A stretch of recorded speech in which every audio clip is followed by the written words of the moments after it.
Sejarah ajian ilmu Pancasona. Mungkin sudah banyak yang tahu akan legenda Aji Pancasona yang dimiliki oleh tokoh pewayangan Subali.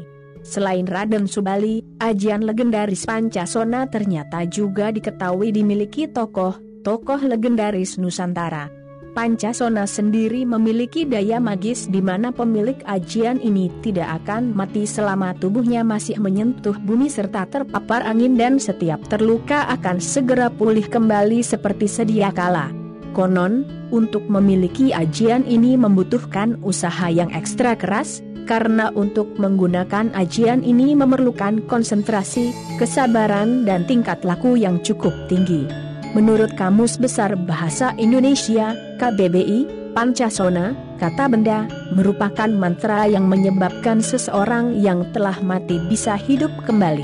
Dengan masuknya kata Pancasona dalam Kamus KBBI, maksudnya ilmu ini memang benar-benar ada di Indonesia, bukan mitos, legenda, cerita rakyat atau isapan jempol belaka.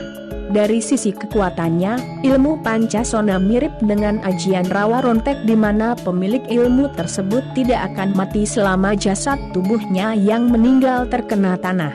Kedua ilmu ini sangat eksis pada zaman kerajaan Malwapati yang dipimpin Prabu Anglingdarma. Bersamaan dengan resahnya kalangan pendekar untuk menandingi ajian sakti Mandraguna Rengkah Gunung. Sejarah asal-usul Pancasona. Pada zaman dahulu kala, ada seorang resi setengah manusia dan setengah kera bernama Resi Subali yang konon memiliki ajian Pancasona. Ilmu itu kemudian diberikan kepada Raja Rahwana atau Prabu Dasamuka. Namun, ajian Pancasona kemudian disalahgunakan Dasamuka untuk kejahatan. Dia menjadi tidak bisa dibunuh, tidak bisa dikalahkan.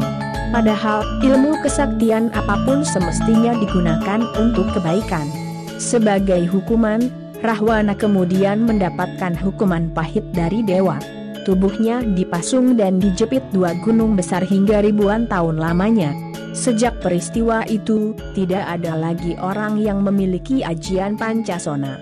Hingga suatu ketika pada zaman Prabu Anglingdarma pada sekitar tahun 1100-an Masehi, hiduplah kisah tentang Durgandini dan Sudawirat yang secara sewenang-wenang menggunakan ilmu rengka gunung untuk kejahatan.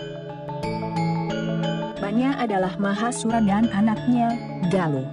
Sudawati, istri Mahasura tidak terima suami dan anaknya dibunuh dengan ajian rengkah gunung hingga tewas secara mengenaskan. Sudawati kemudian bertapa, tidak makan tidak minum hingga ditemui dengan Batara Wisnu yang dipanggil dengan nama Romo Pangeran. Sudawati meminta petunjuk untuk mengalahkan ajian rengkah gunung.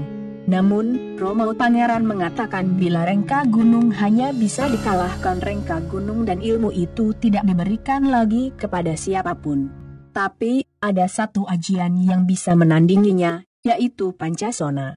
Sudawati kemudian melanjutkan bertapa, dijemput 2 malaikat dan diantarkan kepada Resi Subali di alam gaib. Sukma Sudawati diajak terbang. Setelah berjanji tidak akan menggunakan untuk kejahatan dan menjadi seorang pertapa setelah mengalahkan Durgandini, Sudawati akhirnya mendapatkan ajian Pancasona.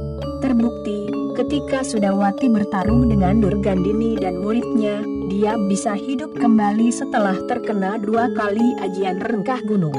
Selain bisa hidup lagi, ilmu ini ternyata bisa memperkuat silat atau daya tarung seseorang.